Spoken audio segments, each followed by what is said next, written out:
Today, after some investigations, we've been able to arrest the council of the University of Nairobi. The University of Nairobi cannot have VCs being changed every week like teachers on duty. Mtu atapatiwa kura kwa sababu kuna kazi amefanya na inaonekana na wananchi. Usidharau wembamba wa reli, gari ya moshi upitia juu yake. Wakati wa kampeni ikifika, tutanyoroshana mbaya mbovu. DCP! DCP! I detest lies. Mwenyekiti wa baraza kuu la chuo kikuu cha Nairobi ameshtakiwa wanafunzi wakitoa makataa ya siku 7 kwa uteuzi wa naibu chancellor wa chuo hicho. Chuo kikuu cha Moi chapata maagizo ya mahakama kuzuia barua za kuwasimamisha kazi. Jaji mkuu Martha Koome ataka serikali kutenga pesa zaidi kwa idara ya mahakama. Na Rais William Ruto asema kuwa atawatimulia kivumbi wapinzani wake wa kisiasa ifike hapo mwaka 2027.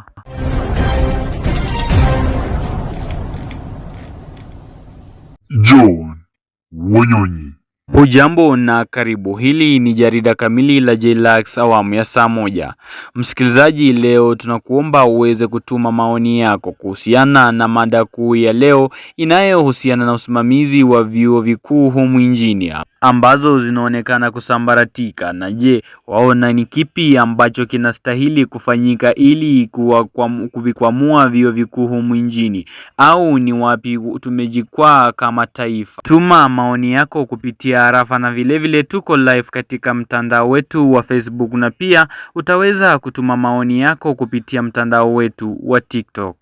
Afisa mkuu wa baraza la chuo kikuu cha Nairobi Prof. Mkoa Nangwe na maafisa wengine wa baraza la chuo hicho wameachiliwa kwa dhamana ya shilingi 500,000 pesa taslimu kila mmoja baada ya kukana matumizi mabaya ya mamlaka. Profesa Nangwe na wenzake 6 walitiwa mbaroni na maafisa wa tume ya kupambana na ufisadi nchini EACC mapema. Afisa wa tume hiyo Abdi Mohamud akitokeza kulikuwa na ulaghai katika uajiri wa afisa mkuu wa operesheni ya chuo hicho wakitoa ilani ya siku 7 kwa wizara ya elimu nchini kuwateua viongozi wa chuo hicho ikiwemo naibu chancellor. Mwanahabari wetu Juma Wafula na maelezo zaidi. Kuvute katika chuo kikuu cha Nairobi zimezidi kuchacha. Mapema leo maafisa wa baraza la chuo hicho akiwemo Profesa Amukwa Anangwe wakikamatwa na maafisa wa tume ya kupambana na ufisadi nchini EACC. Anangwe akifikishwa mahakamani hapa jijini alikana madai ya utumizi mbaya wa afisi, wakiwa pamoja na maafisa 3 wa chuo hicho wakiachiliwa na pesa taslimu 500,000. Afisa mkuu mtendaji wa tume ya EACC Abdi Mohamed akidokeza kulikuwepo na ulaghai katika mfumo wa kumwajiri afisa mkuu wa operesheni katika chuo hicho. Akizungumza akiwa mjini Diani, amedokeza kukamatwa kwa Anangwe kumetokana na uchunguzi uliofanyika na kubaini walihujumu usimamizi katika chuo hicho. Abdi akisisitiza tume yake inafanya juhudi zote ili kulinda vyuo vya umma dhidi ya kuporomoka. Today, after some investigations, we've been able to arrest the council of the University of Nairobi, including the chairperson. But just to inform you that is an event that has taken place today. We want to also see how we can be able to safeguard our institutions. Yanajiri haya ambapo wanafunzi wa chuo hiki cha Nairobi wametoa makataa ya siku 7 kwa wizara ya elimu kutatua mgogoro wa uongozi katika chuo hicho. The University of Nairobi cannot have VCs being changed every week like teachers on duty. We must have a substantive VC and we must have leadership that is conclusive. And we are giving them 7 days. How come somebody who followed duly procedure, somebody was appointed, then after 2 days the person is resigning, he doesn't want to be the VC of the university. Wakiongozwa na rais wa muungano wa wanafunzi hao wamesuta mgogoro uliopo katika uteuzi wa uongozi wa chuo hicho, akiwemo naibu chancellor wa chuo hicho, wakidokeza kumechangia kuyumba kwa chuo hiki. Hapa wakidokeza haja uchunguzi zaidi kufanyika katika chuo hiki, kwani kunavyo visa vya ufisadi vinavyokolea humo. The ministry wants to expand the administrative structure of the university from 3 top administrators, that is the DVC-AA, DVC Finance, and then they are now introducing DVC Human Resources. If the university is insolvent, how are we going to pay the 2 others that you introduce in those offices. Wakati huo mahakama kuu mjini Eldoret imesimamisha hatua ya chuo kikuu cha Moi Eldoret ya kuwafuta kazi zaidi ya wafanyikazi 900 wa chuo hicho. Jaji wa mahakama ya leba kule Eldoret Maureen Anyango amesimamisha kutolewa kwa barua hizo za kusubiri kusikizwa kwa kesi ambayo imewasilishwa mahakamani na chama cha kutetea maslahi ya waadhiri wa vyuo vikuu nchini WASU kuhusiana na hatua ya kuwaachisha kazi wafanyikazi. Kesi hiyo itatajwa tena tarehe 28 mwezi wa 5 mwaka 2025 ili mahakama iweze kutoa maagizo zaidi. Chuo hicho cha Moi kilikuwa kimetoa barua ya kuwaachisha kazi wafanyikazi wake 900 kutokana na changamoto za kifedha zinazokikumba. Jaji mkuu Martha Koome ametoa wito kwa serikali kuu na bunge la kitaifa kuongeza mkao wa bajeti kwenye idara ya mahakama ili kuwezesha utekelezaji bora wa majukumu yake na kuwahudumia wananchi inavyostahili.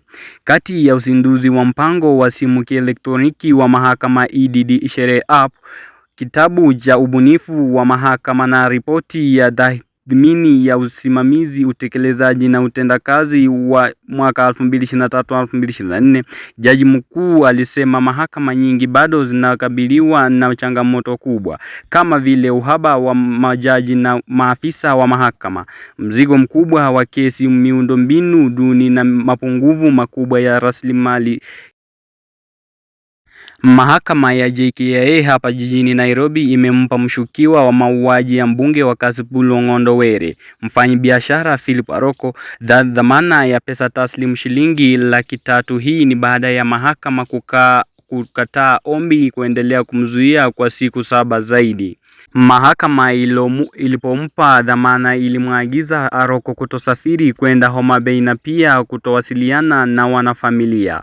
Washukiwa wengine katika kesi hiyo, Aroko pia ameagizwa kuwasilisha pasipoti yake kama sehemu ya ushahidi na kitambulisho endapo atahitajika. Awali mahakama ilikuwa imeeleza kuwa kuna sababu za kimsingi za kuendelea kumzuia Aroko, huku wachunguzi wakisema bado wanafuatilia mienendo yake kwenye mitandao ya kijamii. Aroko pamoja na washukiwa wengine wanachunguzwa kuhusiana na mauaji ya mbunge wa Kasipul. Kesi hiyo itatajwa tarehe 3 mwezi ujao wa Juni. Rais William Ruto amewaongoza viongozi wa Kenya Kwanza kupuzilia mbali uzinduzi wa chama cha aliyekuwa naibu wa rais Rigathi Gachagua.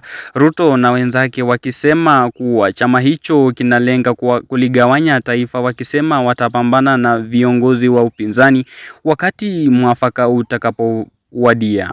Daniel Kiplimo ana maelezo zaidi. Siku moja tu baada ya Gachagua kuzindua chama chake, viongozi wa Kenya Kwanza walikuwa na mapana na marefu ya taifa kumzomea na kudhalilisha hatua hiyo. Kuanzia Tana River alikokuwa Rais William Ruto hadi Meru alikokuwa naibu wake Kithure Kindiki, Makueni alipokuwa spika wa Seneti Amason Kingi, hadi Kericho alikokuwa kiongozi wa wengi Haron Cheriot, ujumbe ulikuwa sawia. Ruto akipuzilia mbali hatua hiyo, akiitaja kama ya kibinafsi na kupuzilia mbali uwezekano wa viongozi wa upinzani kufanikisha mabadiliko nchini. Tutakuja wakati wa uchaguzi, si ndio? Na nyinyi wananchi ndio mafundi wa kura. Nyinyi ndio mtajua kama ni magani. Kwani kuna mtu anafundishwa hapa mambo ya kura? Si kila mtu anaelewa vile atafanya. Na siku hiyo hakuna mtu atapata kura ati kwa sababu alikuwa na matusi mengi. Mtu atapatiwa kura kwa sababu kuna kazi amefanya na inaonekana na wananchi. Naibu wake Kindiki akizomea Rigathi kwa kile alichokitaja kama kuwatishia viongozi, akiahidi kumenyana naye ipasavyo wakati wa siasa utakapowadia. Usidharau wembamba wa reli, gari ya moshi upitia juu yake. Wakati wa kampeni ikifika, tutanyoroshana mbaya mbovu na hawa watu, kwa sababu hawa watu wanaona kuna watu wako na kiburi na maringo mingi, wanaongea kama hao ndio wenye hii dunia ya Mungu. Katika eneo la Kibwezi, kaunti ya Makueni, viongozi hao wakiongozwa na Kingi wamemtaja Rigathi kama mkabila asiye na uwezo wa kuafikia mabadiliko yote nchini. Na sisi kama viongozi hatuko pale kwa sababu ya minajili ya sehemu tulizotoka. Tuko pale kuleta Kenya pamoja, kuleta kabila zote pamoja, kuleta maeneo yote ya Kenya pamoja. Msaidizi wa rais Faruk Kibet aliandamana na Kingi akisema Rigathi alishindwa kutekeleza majukumu yake kama naibu rais na kutimuliwa, akisema hawatakubali taifa kugawanywa, usemi ulioungwa mkono na viongozi wengine waliohudhuria mkutano huo. Hili mlimtuma yeye aende afukuze wale watu wa ukabila. Si yeye ameandikisha rekodi katika Kenya? Amefukuza mkabila mpaka ameenda anzisha chama ya Divide Community Party. Wale wameanzisha vyama ambaye ni ya kikabila wajificha tu. Tunawajua, mkutano wafukuza juzi, sio? Si mnawajua hawa? Kenya kuna wanasiasa mara mbili. Kuna wale wanasiasa ambao tunaongozwa na William Ruto, ambao ni wanasiasa ambao tunataka maendeleo, tunataka Kenya iungane pamoja, tunataka Kenya ikuwe na amani. Na kuna wale wengine ambao wanataka kuleta vita. Hiyo mtu inatukana Kalonzo, inatukana Raila, inatukana Uhuru, ule mpatia kazi akampatia madaraka. Sasa hivi unajua amevaa nini? Ameenda kudanganya wananchi. Alidanganya hapo bure tulikuwa tunashangilia tunasema rigijio. Sasa hivi anazuru huko kudanganya wananchi. Wananchi wa Kenya si wajinga. Rigiji atakibizwa na wananchi kama mwizi ya kuku. Waje mnaona. Usemi ulikuwa huo katika kaunti ya Kericho, kiongozi wa wengi katika bunge la Seneti alipoongoza wabunge wengine wa Kenya Kwanza kudhalilisha hatua hiyo ya Gachagua na upinzani kwa jumla. Maafisa wa serikali wanafaa kuangazia sheria katika utendakazi wao, kuimarisha utawala bora nchini. Hayo ni kwa mujibu wa tume ya wataalam na mashirika ya kutetea haki za kibinadamu wanaohoji visa vya mauaji na utekaji nyara kufanyika kutokana na maafisa wa serikali kutojali sheria za taifa. Paul Kibet ana maelezo zaidi. Mara sio moja, taifa la Kenya limekosolewa kwa utawala mbaya, hasa dhidi ya visa vinavyoonekana kukiuka haki za kibinadamu. Maswali yakiibuliwa jinsi utawala bora utakavyofikiwa licha ya kuwa taifa linajivunia mojawapo wa katiba bora zaidi ulimwenguni. Kila mara maji yanapozidi unga, mawakili na watetezi wa haki za kibinadamu huwa kwenye mstari wa mbele kuangazia masuala hayo. Mara nyingi wakati wa maandamano hasa ya kupinga serikali. Khalid Hussein ni mmoja wa watetezi wa haki za kibinadamu nchini. Kama mashirika ya kijamii tunashangazwa sana yale mambo ambayo tunaona ya kutumia nguvu kupita kiasi yanayotekelezwa hasa na maafisa wa serikali. Hili ni swala ambalo tumelizungumzia kwa muda mrefu sana. La kusikitisha ni kwamba badala ya haya mambo kupungua, tunaona kila kukicha yanazidi, na wale ambao wako katika nyadhifa za uongozi, ikiwa ni serikalini, ikiwa ni vitengo vya usalama, sisi tunapinga vikali hayo mambo. Wakili ni Sonyango anahoji ni muhimu wa asasi zote za serikali kutambua uzito na nguvu ya sheria.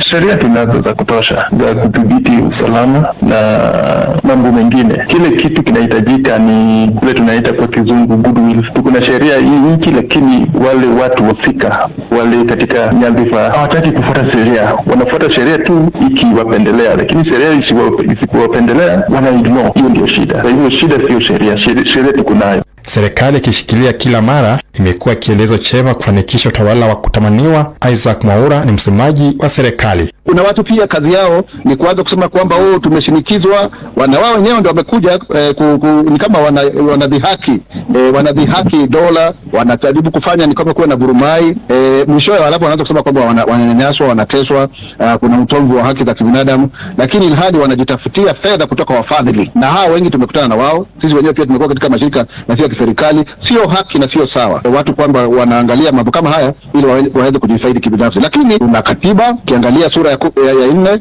imeelezea zaidi. Jaylax Radio, hapa penyewe. Hii leo katika makala ya Story Yangu msikilizaji, tunamwangazia Justin Kiringi kutoka Mbauni, kaunti ya Kilifi. Anasimulia jinsi maisha yake yalipobadilika akiwa na umri wa miaka 15 kutokana na tatizo la mshipa, ambapo sehemu zake za siri zilirevuka na kuvimba. Kiringi anasema kuwa swala hili lilimpa msongo wa mawazo kutokana na unyanyapaa aliopata katika jamii. Ila sasa anatabasamu na kufurahia ndoa yake baada ya kufanyiwa upasuaji. Mwanahabari wetu Valari Nafula anazungumza na Kiringi kufuatia taarifa ifuatayo. Story yangu. Kwa majina ni Justin Kiringi kutoka kijiji cha Mbaoni, Magarini Sub-County, Kilifi County. Mimi nilikuwa na tatizo la mshipa wa kushuka ambalo lilinishika nikiwa mtoto takriban miaka 15 mpaka 17 hapo. Hali ya kutangamana na vijana wenzangu pale, especially kama tunaenda mtoni kuenda kuogelea, vijana wengi sana walikuwa wananichekelea na wengine wananisengenya kwa sababu mimi sehemu zangu za siri zimefura. Nilisikia kama kujitenga ili wasiende na kuniongelea mara kwa mara. Gharama ya matibabu kusema ule ukweli ilikuwa changamoto kwa sababu familia yangu haingeweza gharama ya upasuaji. Story yangu. Kwanza huwa dalili zake ni homa, unapatwa na homa, alafu hizo sehemu hizo za siri pia nazo zinauma. Sasa wazazi wangu walikuwa ndio wananichukua na nipeleka hospitali, nakutana na daktari, napewa painkillers, lakini sasa hizo painkillers zilikuwa zinapunguza tu maumivu, lakini mara kwa mara hiyo hali huwa inarudi. Ile homa ikiisha, nikipewa painkillers, homa ikiwa imeisha, ile sehemu ya mshipa hairudi katika ile hali yake ya kawaida. Vile ilivyokuwa imefura inabakia pale pale, naona inaendelea kukua kusema ule ukweli. Mwisho wake nikasaidika na upasuaji pale Malindi Sub-County Hospital. That was 2017. Kulikuja ukaandaliwa kambi ya matibabu ya bure ya upasuaji, na nikaenda pale nikafanyiwa huo upasuaji. Nataka nishukuru kwa sababu kutoka wakati ule mpaka saa hii hiyo sehemu ni kama imetulia na naendelea kufanya shughuli zangu vizuri. Niko na familia na maisha yanaendelea vizuri, tena vizuri sana. Watoto niko nao. Story yangu. Hii shida inakumba watu wengi, na kupitia hamasa ambazo tumekuwa tukizifanya kule mashinani, watu wengi sasa hivi wamejua kwamba huu ugonjwa si uchawi. Wengi sasa hivi wako tayari kufanyiwa upasuaji, isipokuwa tu ni zile rasilimali kama serikali na wale partners wake wangeziongeza, ili tuhakikishe kwamba wale wenzetu ambao pia na wamebaki wanafanyiwa upasuaji na warudi waje wafanye shughuli zao. Na kusema ule kweli, ukifanyiwa upasuaji, hii inazidisha upendo ndani ya nyumba, kwa sababu ile stress ambayo baba atakuwa nayo inaondoka na anaendelea kufanya shughuli zake vizuri. Pale kijijini kuna story nyingi ambazo zinajitokeza, kwa sababu wengi wanasema kwa sababu uchumi wao kule huwa wanatumia baiskeli, wanasema baiskeli ndio zinafanya mshipa unashuka. Wengine wanaamini kwamba ni uchawi, kurogwa hasa. Kuna wengine ambao wanasema kwamba ukienda ukilala na bibi ya wenyewe huwa unategwa na dawa, alafu ndio hizo zinaanza kuteremuka. Mimi nilisaidika kwa hiyo free medical camp ambayo ilikuwa imeandaliwa na Wizara ya Afya pamoja na AMREF, African Institute for Health and Development, ndio walishirikiana na wakaweka hiyo camp pale Malindi Sub-County Hospital, na ndio tukafanyiwa hiyo matibabu. Ushauri wangu kwa wale ambao wako pale vijijini na wako na hii shida, na waomba kwamba wajitokeze na wakaweze kufanyiwa upasuaji na watarudi hali yao ile ya kawaida na waendelee na shughuli zao za maisha. Makala ya Story yangu.